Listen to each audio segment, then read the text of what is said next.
বাংলার জমিনে আমি যার কথা বলতে যাচ্ছি, বাংলার জমিনে যিনি দীর্ঘদিন যাবৎ তাফসীর করেছে, কোরআনের হক কথাগুলো বলেছে, আল্লামা দেলোয়ার হোসেন সাঈদীকে জেলখানায় রাখা হয় শুধু এই কোরআনের কারণে। কথা বলেন ঠিক কিনা? এই কোরআনকে বুকে জড়িয়ে কোরআনের কথাগুলো, হক দাওয়াতগুলো শুধুমাত্র আল্লাহর জমিনে দেওয়ার কারণে তাকে কারারুদ্ধ করা হয়েছে অবৈধ ট্রাইব্যুনাল গঠন করে। কথা বলেন ঠিক কিনা? আমার প্রিয় ভাইয়েরা, ভালো করে আপনাকে আমাকে জাগ্রত হতে হবে, আর ঘরে বসে থাকলে হবে না, হবে না, হবে না। আমার প্রিয় ভাইয়েরা, 2 নম্বর কর্মসূচি, তাকে জেলখানায় বন্দী করে রাখা হবে।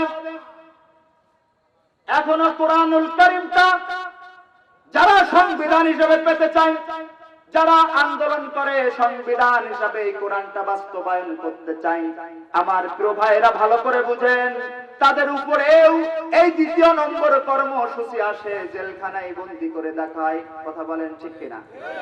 অবৈধ ট্রাইব্যুনাল গঠন করে আলেম উলামাদেরকে জেলখানায় বন্দী করে রাখে কি রাখে না? আলেম উলামাদেরকে শুধু একটি কারণ, এই কোরআনকে বাস্তবায়ন করার কারণে, এই কোরআনের পক্ষে সংগ্রাম করার কারণে আলেমদের উপরে নির্যাতন নিষ্পেষণ করা হয়। কথা বলেন ঠিক কিনা? যারা এই কলেমার দাওয়াত দেয়, যারা এই কলেমার হক দাওয়াতটা দিয়ে দেয়, লা ইলাহা ইল্লাল্লাহ, আল্লাহ ছাড়া কোনো আইনদাতা নাই, লা ইলাহা ইল্লাল্লাহ, আল্লাহ ছাড়া কোনো বিধানদাতা নাই, লা ইলাহা ইল্লাল্লাহ, আল্লাহ ছাড়া কোনো রিজিকদাতা নাই, এই হকের দাওয়াতটা যারা দেয়, এই দিন কায়েমের কথা যারা বলে, এই কোরআন সংবিধানে আসবে এই কথা যারা বলে, তাদের উপরে অবৈধ ট্রাইব্যুনাল গঠন করে দেশ থেকে দেশান্তর করা হয় কি হয় না? আপনারা দেখেছেন আমার মিজান ভাইকে কিভাবে তাড়ানো হয়েছিল, শুধু কারণটা কি ছিল? এই কোরআনের কথাগুলো স্পষ্ট ভাষায় যখন বলা শুরু করে দিলেন, যুবকরা যখন গান বাজনা থিয়েটারকে বাদ দিয়ে কোরআনের পক্ষে আসা শুরু করলো, তাগুত বুঝতে পেরেছে যে আর সম্ভব নয়, যদি থাকে তাহলে আমাদের বিপদ আছে। সঙ্গে সঙ্গে দেশান্তর করা হয়েছিল, কহে নাই? ডক্টর জাকিরকে আপনারা দেখেছেন, বিশ্ববিখ্যাত একজন জ্ঞানী পণ্ডিত, ইসলামের পণ্ডিত, তার উপরে একটি কারণে দেশান্তর করা হয়েছে শুধু এই কোরআনের হক দাওয়াত দেওয়ার কারণে। সম্মানিত ভাইরা, 3 দফা কর্মসূচি হলো, তাকে মৃত্যুদণ্ড কার্যকর করা হবে। আমার প্রিয় ভাইরা, আবু জেহেল, আবু লাহাব, উতবা, সাইবা, ওয়ালিদ বিন মুগিরা, তারা কিন্তু ভালোভাবে বুঝেছিল এই চেয়ার আমার থাকবে না যদি এই কোরআনটা বাস্তবায়ন করা হয়। মুহাম্মদ যেভাবে দাওয়াত দিচ্ছে এইভাবে দাওয়াত দিলে আমার চেয়ার থাকবে না। কথা বলেন ঠিক কিনা? এইভাবে দাওয়াত দেওয়ার কারণে আমার চেয়ার কিছুদিন পর হারিয়ে যাব, অবৈধ চেয়ার বেশি দিন থাকে না। আমার প্রিয় ভাইরা, আপনারা জানেন নমরুদের চেয়ার বেশি দিন, নমরুদ কিন্তু আপনার চাইতে অনেক বড় বাবার বাবা, সে বেশি দিন থাকতে পারে নাই, তুমিও থাকতে পারবে না, পারবে না, পারবে না। আমার প্রিয় ভাইরা, তারা বুঝেছিল এইভাবে যদি এই কোরআনের দাওয়াত যদি দিয়ে দেয় আর এই কোরআনের দাওয়াত যদি গ্রহণ করে নিয়ে নেয়, চেয়ার থাকবে না। এজন্য আওয়াতুলুকা তার অবৈধ ট্রাইব্যুনাল গঠন করে মৃত্যুদণ্ড কার্যকর করা হয়েছিল। কথা বলেন ঠিক কিনা? আমার প্রিয় ভাইরা, এখনো পর্যন্ত গোটা পৃথিবীর ভিতরে যারা এই কোরআনটা বাস্তবায়ন করতে চায়, এই কোরআন দিয়ে জীবন যাপন করতে চায়, তাদের উপরেও আওয়াতুলুকা, তার উপরেও এরকম মৃত্যুদণ্ড কার্যকর করা হয় কি হয় না? অবৈধ ট্রাইব্যুনাল গঠন করে ফাঁসির কাছে ঝোলানো হয় কি হয় না? আমার প্রিয় ভাইয়েরা, আমি আপনাদের সম্মুখে লাস্ট মেসেঞ্জার যেটা দিয়ে দিব, ভালো করে বুঝেন আমার প্রিয় ভাইয়েরা। অবৈধ ট্রাইব্যুনাল গঠন করে মৃত্যুদণ্ড কার্যকর করেছিল কারা? আবু জেহেলেরা। কারা? আবু জেহেলেরা। কাদের বিরুদ্ধে? মুহাম্মাদের বিরুদ্ধে। এখনো যারা এই 3 দফা কর্মসূচি বাস্তবায়ন করে, আমার প্রিয় ভাইয়েরা 100% গ্যারান্টি দিয়ে বলতে পারি এরা আবু জেহেলের উত্তরসূরি। কথা বলেন ঠিক কিনা? আর যাদের বিরুদ্ধে এই 3 দফা কর্মসূচি বাস্তবায়ন করা হয়, এরা মুহাম্মাদের উত্তরসূরি। কথা বলেন ঠিক কিনা? আমার প্রিয় ভাইরা, আপনারা কি আবু জেহেলের পক্ষে থাকতে চান না মুহাম্মাদের পক্ষে যেতে চান? আপনি আমি ঘুমিয়ে আছি, এখনো পর্যন্ত আপনার আমার ঘুম ভাঙে নাই। এখানে তাফসীর মাহফিল হচ্ছে, বাইরে অনেকে ঘুরে বেড়াচ্ছে, কারণ তাফসীর মাহফিলটা এদের কাছে ভালো লাগছে না। তাফসীর মাহফিল যদি ভালো লাগতো তারা বাইরে না ঘুরে বেরিয়ে এখানে এসে বসে যেত। কথা বলেন ঠিক কিনা? সম্মানিত দ্বীনী ভাইয়েরা, এই কোরআনটা কায়েম করার জন্য অসংখ্য নবী আলাইহিস সালাতু ওয়াস সালামরা মার খেয়েছে। কথা বলেন ঠিক কিনা? আপনার আমার নবী, বিশ্ব নবী, তিনিও শুধু কালেমার দাওয়াত দেওয়ার কারণে তায়েফের ময়দানে মার খেয়েছে। কথা বলেন ঠিক কিনা? অন্য কোন কারণে তার উপরে জুলুম, নির্যাতন, নিষ্পেষণ দেওয়া হয় নাই। একটাই কারণ, শুধুমাত্র কালেমা লা ইলাহা ইল্লাল্লাহর দাওয়াত দেওয়ার কারণে তার উপরে নির্যাতন এসেছে। কথা বলেন ঠিক কিনা? আজ যদি আপনি সেই কলেমার বাণী প্রচার করেন, ঠিক যেইভাবে প্রচার করেছিল বিশ্ব নবী, ঠিক যেইভাবে প্রচার করেছিল সাহাবী আলাইহিস সালাতু ওয়াস সালামেরা, সেইভাবে যদি প্রচার করেন, আপনার উপরে হামলা আসবে, আপনার উপরে মামলা আসবে, আপনার উপরে জুলুম আসবে।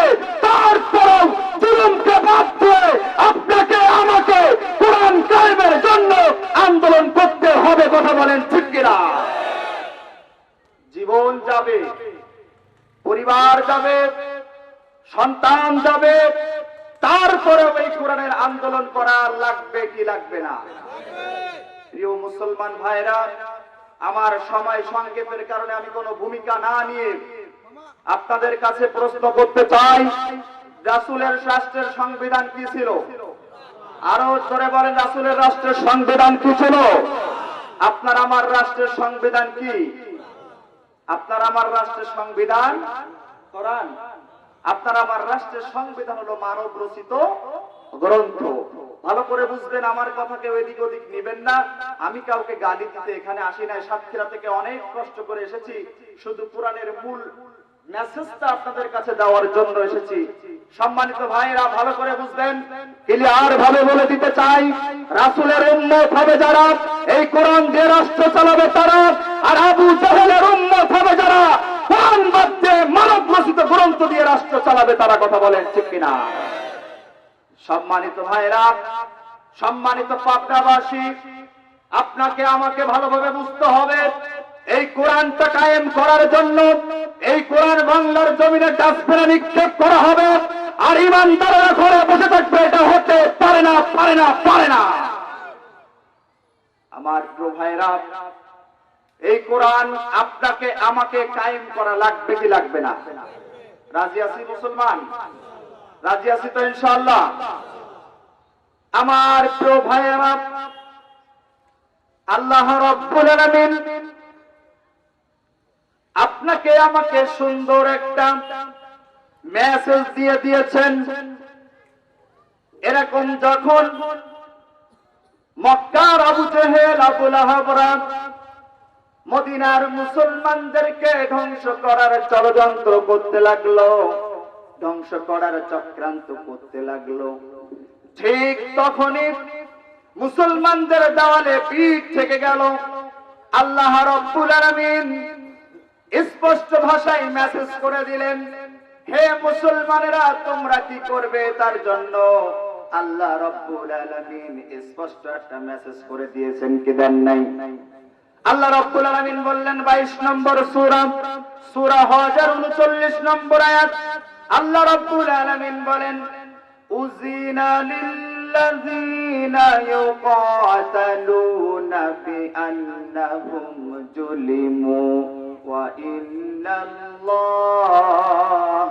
আলা নাসরিহিম লাকাদির। আল্লাহ রাব্বুল আলামিন বললেন, তোমাদেরকে যুদ্ধের অনুমতি দেওয়া হলো, তাদেরকে যুদ্ধের অনুমতি দেওয়া হলো যাদের উপরে জুলুম করা হয়েছে, নির্যাতন করা হয়েছে। বলেন সুবহানাল্লাহ। এই লড়াই করতে রাজি আছেন মুসলমান? সম্মানিত মুসলমান ভাইয়েরা, ভালো করে আনসার দিবেন। বদরের যুদ্ধে মাত্র 313 জন ঝাঁপিয়ে পড়েছিল জিহাদের ময়দানে কাফেরের বিরুদ্ধে। 1000 কাফেরের বিরুদ্ধে জিহাদের ময়দানে বদরের প্রান্তরে চলে গিয়েছিল। তারা বিবি বাল বাচ্চার কথা একটিবারও ভাবে নাই, নিজেদের জীবনের কথা একটিবারও ভাবে নাই, নিজের পরিবারের কথা একটিবারও ভাবে নাই। তারা শুধুমাত্র ইসলাম কায়েম করার জন্য, কোরআন প্রতিষ্ঠা করার জন্য ঝাঁপিয়ে পড়েছিল। কথা বলেন ঠিক কিনা? বিজয় পেয়েছিল কারা? কয়জন? মাত্র 313 জন। সেই আল্লাহ রাব্বুল আলামিন এখনো আছে না নাই? এখনো আছে না নাই? সম্মানিত দিনী ভাইরা, ভালো করে বুঝবেন, এখন আপনি আমি যারা কোরআনের বিরোধিতা করছি, হকের বিরোধিতা করছি, আল্লাহর কোরআনের বিরোধিতা করছি, তাদের পতন আছে না নাই? তোমরা যারা কোরআনের বিরোধিতা করছো, ভালো করে শুনে রেখো, এই কোরআনের মজলিস থেকে তোমাদের মেসেজ দিয়ে দিচ্ছি, তোমাদের পতনের সময় চলে এসেছে।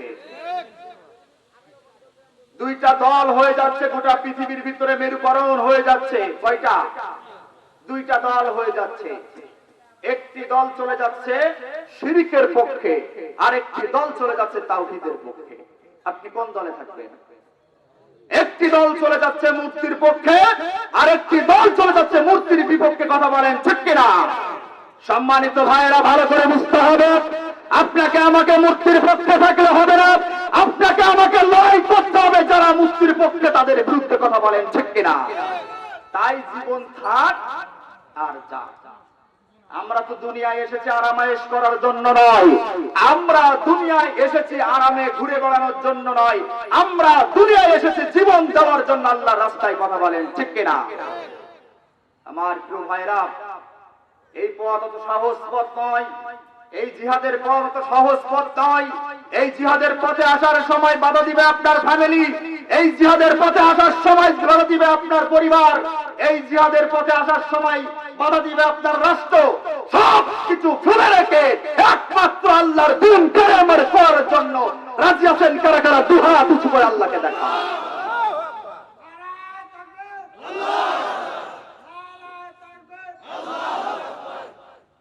আমার প্রিয় ভাইয়েরা,